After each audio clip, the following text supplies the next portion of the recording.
Thank you, Marcos. Well, millions of broadcasters and even more users, Twitch TV has exploded since its inception, and with it came a new kind of job, the video game streamer. ABC4's Rosie Nguyen shows us what it takes to make a living streaming. Streamers make money through subscriptions, donations, and sponsorships, but there's a wide gap between the person just starting out and the people raking in thousands of dollars per stream. Bridging that gap presents unique demands and dangers. So we're trying to fight off zombies by feeding them. Twitch.tv is a live video streaming platform where anyone with a camera and an idea can start a channel and start streaming about anything. But what drives most people to Twitch? Gaming.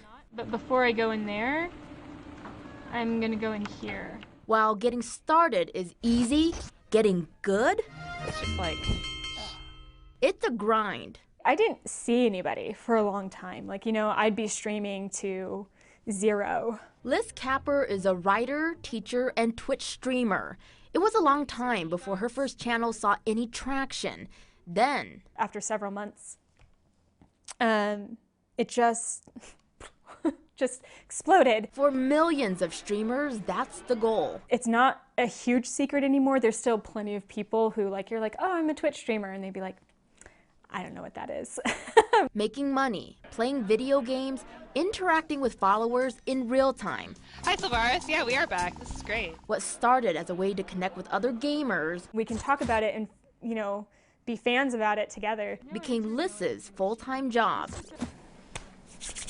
And it is a full-time job. I don't think that anyone can fully anticipate just how time-consuming content creation is. Outside of creating and streaming content itself, Overlays and uploading stuff to YouTube and generating social media content and monetizing your YouTube channel and, all your branding and just sponsorships. still, there's no guarantee of success. You got to be in the right place at the right time, and there's certain factors you just have no control over. The lifestyle is as demanding as the audience. Every hour I take away from my stream is money that is lost.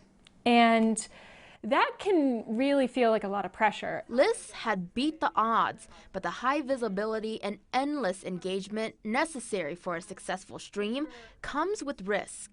Whether you are commenting on someone's content or your content is going out into the world, nothing is private anymore. And with the chat built into every stream, criticism, trolls, and online harassment are inevitable. It's not an if question, it's a when question of when someone comes in and just decides to be rude or be a jerk or just honestly not be a decent human being. What starts out as a dream come true becomes a nightmare. To be good at something, it takes a lot of work, but that doesn't mean you do that at the expense of your health. Those are the moments it's okay to step away. Eventually, that's what Liz had to do, step away.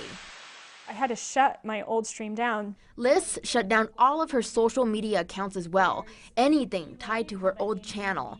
She signed off, packed up, and went to grad school. And when I did that, I thought I was not going to go back to Twitch or any other platform. But years later, Liz did go back, starting a new channel on Twitch. The name of the channel is The Right Game with WRITE. Now armed with the lessons she learned from the first time around. Be smart. You should protect your private information, and there are certain details that people do not need to know about online. As far as dealing with harassment in the future, I don't think the internet community has exactly figured out the best way to handle those situations. It comes with the gig, and hopefully one day it won't be. she says online platforms like Twitch could be doing more to protect their creators, and creators have a responsibility as well. What you say does influence people. You do have a responsibility towards people who are choosing to engage with you and develop relationships with you. It's those relationships that make it all worth it. It's a great thing to be able to say, hey, I get to go online and connect with people, and sometimes I make money doing it. If a streamer has enough followers and hours streaming, Twitch has affiliate and partnership programs that allows them to monetize their streams. To learn more about what it takes to start up your own channel, click on this story on our website, abc4.com. Back to you.